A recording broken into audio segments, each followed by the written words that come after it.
मनुष्य का अस्तित्व भ्रामक और डरावना है। कुछ लाख साल पहले ही तो हम सचेत बुद्धिजीवी हुए और हमने खुद को एक विचित्र सी जगह पर पाया। यहाँ हमारे साथ और भी लोग थे। कुछ हमारे खाने लायक थे तो कुछ के खाने लायक हम थे, और कुछ ऐसा भी था जिससे हम और भी बहुत कुछ बना सकते थे। दिन में आकाश में कोई पीली गेंद थी जो हमें गर्म रखती थी, तो रात में उसी दिशा में कई रंगीन सुंदर बिंदियां भी थीं। सच में यह जगह हमारे लिए ही थी। हम हमारे घर थे। इसी वजह से यह सब थोड़ा कम भ्रामक और डरावना था। पर जैसे जैसे हम आगे बढ़ते गए, हम सीखते और जानते गए खुद के और इस पूरे ब्रह्मांड के बारे में।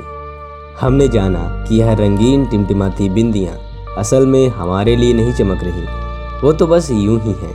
हमने जाना कि जिसे हम ब्रह्मांड कहते हैं, हम उसके मध्य में नहीं रहते, और जितना हमने इसके बारे में सोचा था यह उससे भी बहुत बहुत पुराना और बड़ा है।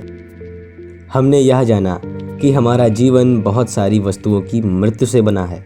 ऐसी मरी हुई वस्तुएं जो किसी कारणवश एकजुट होकर बड़ी और जीवित वस्तुएं बना लेती हैं। और अंततः हमने यह भी जाना कि हम जहाँ रहते हैं वह बस धूल का एक कण है जो औसत आकार के एक तारे की नाप ले रहा है, वह भी एक औसत आकाशगंगा के छोटे से कोने में। पर यह टालमटोल कभी रुकता नहीं।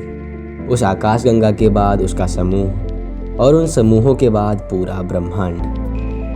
ब्रह्मांड तो इससे लाखों गुना बड़ा होगा, पर हमें इसकी कभी खबर तक नहीं होगी। हम अगर कुछ कर सकते हैं तो वो है सिर्फ तुक्के मारना, जैसे 200 करोड़ आकाश गंगाएं, 10 अरब तारे या फिर एक शंख से ज्यादा ग्रह। मगर इन संख्याओं का कोई अर्थ नहीं है। हमारा दिमाग इन धारणाओं को नहीं समझ सकता। यह ब्रह्मांड बहुत बड़ा है, इसमें बहुत कुछ है, लेकिन इसमें सबसे ज्यादा परेशान करने वाली बात ब्रह्मांड का इतना बड़ा साइज नहीं है, यह तो समय है। यह साफ कहें तो वह समय जो हमारे पास है। अगर आपकी किस्मत अच्छी है और आप 100 साल तक जी लेते हैं तो आपके पास 5200 सप्ताह होते हैं जीवन के। अगर आप अभी 25 साल के हो चुके हैं तो 3900 सप्ताह तो अभी भी बाकी हैं। पर अगर आपका देहांत 70 की उम्र में ही हो जाता है तब आपके पास 2340 सप्ताह ही बाकी हैं। मतलब बहुत सारा समय, पर इतना ज़्यादा भी नहीं। लेकिन इसके बाद क्या? इसके बाद आपकी सारी बायोलॉजिकल प्रोसेसेस ठप सी हो जाएंगी, और वह गुण जो आपको आप बनाता है खत्म हो जाएगा। वह तब तक नष्ट होगा जब तक आपका एक भी अंश बाकी है। कुछ लोग मानते हैं कि हमारे जीवन का एक ऐसा हिस्सा भी है जिसे हम ना तो देख सकते हैं और ना ही समझ सकते हैं, पर हमारे पास कोई और रास्ता भी तो नहीं इसे समझने का। तो शायद जीवन यही है। इसके बाद हम हमेशा के लिए खत्म हो जाएंगे। अगर आपको याद ना हो तो आपके पैदा होने से पहले ही 13.75 अरब साल गुजर चुके हैं, और आपके मरने के बाद अरबों खरबों और ना जाने कितने साल आकर चले जाएंगे। चलिए अपनी आंखें बंद करिए और गिनती गिनिए। 0, 1, बस रुक जाइए। जब आप कहते हैं ना हमेशा, यह हमेशा सिर्फ इतना ही बड़ा दिखाई देता है। यह ब्रह्मांड एक दिन खत्म हो जाएगा और पीछे शून्य तक नहीं बचेगा।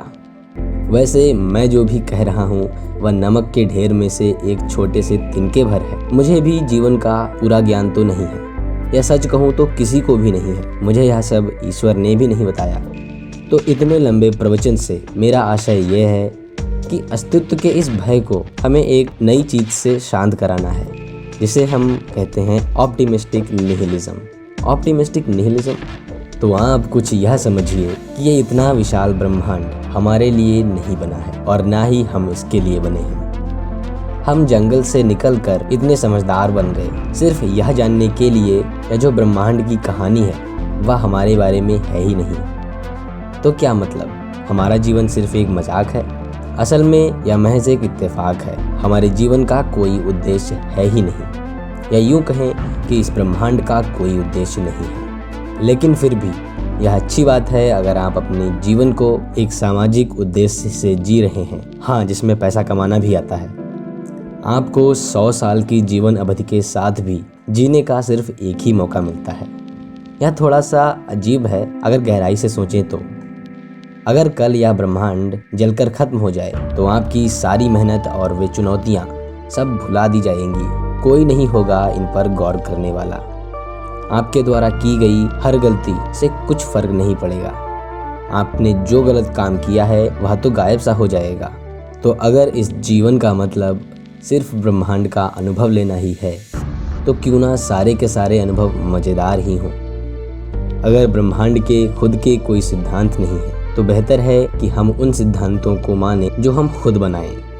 अगर ब्रह्मांड का खुद का कोई उद्देश्य नहीं है तो बेहतर है कि हम अपने उद्देश्य से जिएं जिसे हम खुद बनाएं। निश्चित है कि किसी दिन हम मनुष्य इस ब्रह्मांड में आखिरी बार दिखाई देंगे, लेकिन उससे पहले हमें बहुत कुछ करने का मौका मिला है। इस दुनिया का अनुभव लेने के लिए वह 3900 सप्ताह मिले हैं।